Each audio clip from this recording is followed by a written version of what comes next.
आइए देखते हैं मध्य प्रदेश की दोपहर की बड़ी खबरें। पीएम किसान योजना जून का महीना शुरू। इस दिन आ सकते हैं 23वीं किस्त के 2-2 हजार रुपए। आपको बता दें, देश भर के करोड़ों किसान इस समय प्रधानमंत्री किसान सम्मान निधि योजना की 23वीं किस्त का इंतजार कर रहे हैं। जून का महीना शुरू हो चुका है। ऐसे में किसानों के मन में एक ही सवाल है कि पीएम किसान योजना की 23वीं किस्त कब आएगी। अगर आप भी एक किसान हैं और पीएम किसान योजना का लाभ उठा रहे हैं तो यह खबर आपके काम की हो सकती है, क्योंकि जून का महीना शुरू होते ही कृषि मंत्रालय इस योजना की किस्त भेजने की तैयारियां शुरू कर देता है। आइए जानते हैं कि आखिर किसान योजना की 23वीं किस्त कब आएगी। पीएम किसान योजना की 23वीं किस्त कब आएगी। जून के महीने शुरू होते ही इसलिए पीएम किसान योजना की किस्त की बात होने लगती है, क्योंकि इसी महीने में वित्त वर्ष की पहली किस्त आने की संभावना अधिक होती है। कृषि मंत्रालय की ओर से अभी 23वीं किस्त की तारीखों का ऐलान नहीं किया गया, लेकिन अगर हम पिछले 2 से 3 सालों की बात करें तो वित्त वर्ष की पहली किस्त जून, जुलाई या फिर अगस्त के पहले ही सप्ताह में आई थी। 2023 में पीएम किसान योजना की 14वीं किस्त का पैसा 27 जुलाई को आया था। वहीं 2024 में 17वीं किस्त 18 जून 2024 को आई थी और 2025 में 2 अगस्त को यह किस्त आई थी। ऐसे में अगर पिछले पैटर्न को देखें तो इस बार पीएम किसान योजना की 23वीं किस्त 18 जून के आसपास आ सकती है, क्योंकि इस बार मौसम विभाग ने भी बताया है कि भारत में बारिश औसत से कम होगी। फडणवीस सरकार का फैसला, महाराष्ट्र में किसानों का 2 लाख तक का कर्ज माफ। आपको बता दें, महाराष्ट्र सरकार ने विधानसभा चुनाव से पहले किए प्रमुख वादों में से एक को पूरा करते हुए किसानों के लिए 2 लाख रुपए तक की कृषि ऋण माफी योजना को मंजूरी दे दी है। मुख्यमंत्री देवेंद्र फडणवीस की अध्यक्षता में मंगलवार को हुई कैबिनेट बैठक में इसे मंजूरी दी गई है। योजना का नाम पुण्य श्लोक अहिल्या देवी होलकर शेतकरी कर्ज मुक्ति योजना रखा गया है। इससे राज्य के लगभग 56 लाख किसानों को लाभ मिलने की उम्मीद है। योजना में 3 प्रमुख घटना शामिल होंगी: ऋण माफी, वन टाइम सेटलमेंट और समय पर ऋण चुकाने वाले किसानों के लिए प्रोत्साहन राशि। पात्रता के लिए भूमि स्वामित्व की कोई सीमा निर्धारित नहीं है। कैबिनेट में 2 बड़े फैसले, 48,32,000 परिवारों को मिलेगा मालिकाना हक। 3800 करोड़ रुपए का रजिस्ट्री खर्च सरकार उठाएगी। आपको बता दें, मोहन सरकार स्वामित्व योजना के तहत ग्रामीण और कस्बाई क्षेत्रों में आबादी भूमि पर अधिकार अभिलेख प्राप्त 48,32,000 परिवारों को उनकी संपत्तियों का कानूनी मालिक बनाएगी। सरकार इन परिवारों के मकानों प्लाटों की निःशुल्क रजिस्ट्री कराएगी। पंजीयन शुल्क के लिए वित्त विभाग वाणिज्य कर विभाग को 3800 करोड़ रुपए देगा। इसके साथ ही 7.5% स्टाम्प ड्यूटी और 3% पंजीयन शुल्क नहीं लगेगा। 1% पंचायत उपकर और 0.5% शेष से छूट मिलेगी। सीएम डॉक्टर मोहन यादव की अध्यक्षता में कैबिनेट बैठक में इसके लिए 2 अध्यादेशों को मंजूरी दी गई है। इनमें मध्य प्रदेश पंचायत राज एवं ग्राम स्वराज अधिनियम 1993 संशोधन अध्यादेश 2026 तथा मध्य प्रदेश उपकार संशोधन अध्यादेश 2026 शामिल है। इन्हें 6 माह में विधेयक के रूप में प्रस्तुत किया जाएगा। इस बार 1 से 8वीं तक के 92 लाख छात्रों को पैसा नहीं, सीधे 2 जोड़ी सिली हुई ड्रेस मिलेगी। आपको बता दें, मध्य प्रदेश सरकार ने सरकारी स्कूलों में पढ़ने वाले 1 से 8वीं कक्षा तक के विद्यार्थियों के लिए ड्रेस वितरण व्यवस्था में बड़ा बदलाव किया है।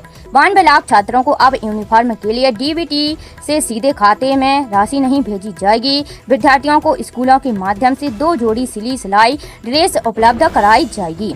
मंगलवार को हुई कैबिनेट बैठक में इस प्रस्ताव को मंजूरी दी गई है। नई व्यवस्था को शैक्षणिक सत्र 2026 से 27 में पायलट प्रोजेक्ट के रूप में लागू किया जाएगा। समीक्षा के बाद इसे स्थायी रूप से लागू करने पर निर्णय लिया जाएगा। सोना चांदी फिर महंगा, गोल्ड 1,56,000 रुपए के पार पहुंचा। आपको बता दें, सोने और चांदी की कीमतों में मंगलवार को एक बार फिर जोरदार तेजी देखने को मिली है। बढ़ती भू राजनीतिक अनिश्चितताओं और वैश्विक बाजारों से मिले मजबूत संकेतों के बीच 24 कैरेट सोना 1,56,000 रुपए प्रति 10 ग्राम के ऊपर पहुंच गया है, जबकि चांदी 2,65,000 रुपए प्रति किलो के पार निकल गई है। ऐसे में निवेशकों और ज्वेलरी खरीदने वालों की नजर अब अगले बड़े मूव पर टिकी हुई है। India Boolean and jewellers association के मुताबिक 24 कैरेट सोने का भाव रुपए बढ़कर 1,56,294 रुपए प्रति 10 ग्राम हो गया है। इससे पहले इसका भाव 1,55,536 रुपए प्रति 10 ग्राम था। वहीं 22 कैरेट सोना 694 रुपए की तेजी के साथ 1,43,165 रुपए प्रति 10 ग्राम पर पहुंच गया है, जो पहले 1,42,471 रुपए था। वह 18 कैरेट सोने की कीमत भी बढ़कर 1,17,221 रुपए प्रति 10 ग्राम हो गई है, जबकि पिछले कारोबारी सत्र में यह 1,16,652 रुपए प्रति 10 ग्राम थी। सोने के साथ साथ चांदी में भी मजबूत खरीदारी देखने को मिली है। रक्षाबंधन पर सरकारी बसों से होगा सफर। आपको बता दें, मुख्यमंत्री डॉक्टर मोहन यादव ने कहा है कि राज्य सरकार न सिर्फ प्रदेश में बेहतर और आधुनिक सड़कों का निर्माण कर रही है, बल्कि जल्द ही नागरिकों को राज्य परिवहन की विशेष सुविधा भी देने जा रही है। चरणबद्ध तरीके से मुख्यमंत्री सुगम परिवहन सेवा की शुरुआत की ओर बढ़ रही है। इस बार रक्षाबंधन पर हमारी बहनें परिवहन विभाग की बसों में सफर करें, इसके लिए भरसक प्रयास किए जा रहे हैं। सीएम डॉक्टर यादव ने यह जानकारी विधानसभा में मीडिया से चर्चा में दी है। 10 दिन लेट हुआ मानसून, अब कल पहुंचेगा केरलम। आपको बता दें, मानसून के भारत में दस्तक देने में अभी और देरी हो सकती है। मौसम विभाग ने शुरुआती पूर्व अनुमान में 26 मई की तारीख दी थी, जो अब बढ़कर 4 जून हो गई है, यानी मानसून आने में 10 दिन की देरी हो सकती है। भारत मौसम विभाग के ताजा अनुमानों के अनुसार दक्षिण पश्चिम मानसून 4 जून के आसपास केरल पहुंच सकता है। अगर मानसून की बारिश केरल पहुंचने में देरी हुई तो दिल्ली, उत्तर प्रदेश, पंजाब, हरियाणा जैसे उत्तर भारत के इलाकों में भी बरसात आने का इंतजार और बढ़ जाएगा। मौसम विभाग के अनुसार दक्षिण पश्चिम मानसून के जून के पहले हफ्ते में केरल और तमिलनाडु के कुछ हिस्सों के अलावा साउथ वेस्ट और साउथ ईस्ट अरब सागर के कुछ और हिस्सों, लक्षद्वीप, बंगाल की खाड़ी के कुछ और हिस्सों और बंगाल की खाड़ी के शेष हिस्सों में आगे बढ़ रहा है। इससे पहले 15 मई को मौसम विभाग ने मानसून के आगमन पर पूर्व अनुमान में कहा था कि ये 26 मई को केरल पहुंच सकता है। ईरान का कुवैत में अमेरिकी मिलिट्री बेस पर हमला। आपको बता दें, ईरान और अमेरिका में तनाव एक बार फिर बढ़ गया है। ईरान ने बुधवार को कुवैत और बहरीन में अमेरिकी मिलिट्री बेस पर मिसाइल और ड्रोन हमले किए। इससे पहले अमेरिकी सेना ने ईरान के केसम आइलैंड और अन्य सैन्य ठिकानों पर अटैक किए। ईरान का दावा है कि उसने कुवैत और बहरीन में अमेरिकी नौसेना के 5वें बेड़े के हेडक्वार्टर, एयरबेस और हेलीकॉप्टरों पर हमला किया। इससे पहले अमेरिका ने ईरान के केसम आइलैंड स्थित एक कम्युनिकेशंस टावर पर अटैक किया था। ईएसबी फॉरेस्ट व जेल विभाग की परीक्षा आज से एसएससी सीयूईटी परीक्षाओं की तिथि के कारण आगे बढ़ी थी तारीख। आपको बता दें, कर्मचारी चयन मंडल ने वन विभाग के वन रक्षक व क्षेत्र रक्षक तथा जेल विभाग के जेल प्रभारी और सहायक जेल अधीक्षक पदों की संयुक्त भर्ती परीक्षा 2026 4 जून से शुरू होगी। पहले परीक्षा 25 मई से होना था।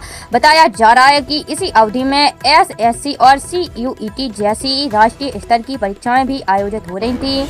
परीक्षा तारीखों के टकराव के कारण अभ्यर्थियों के सामने दोनों परीक्षाओं में शामिल होने की समस्या बन रही थी। इसे देखते हुए ईएसबी ने भर्ती परीक्षा की तारीख आगे बढ़ाने का फैसला लिया है। वन विभाग और जेल विभाग की संयुक्त भर्ती परीक्षा के लिए करीब 3,92,000 आवेदन मिले हैं। पूरे कैलेंडर पर पड़ेगा असर।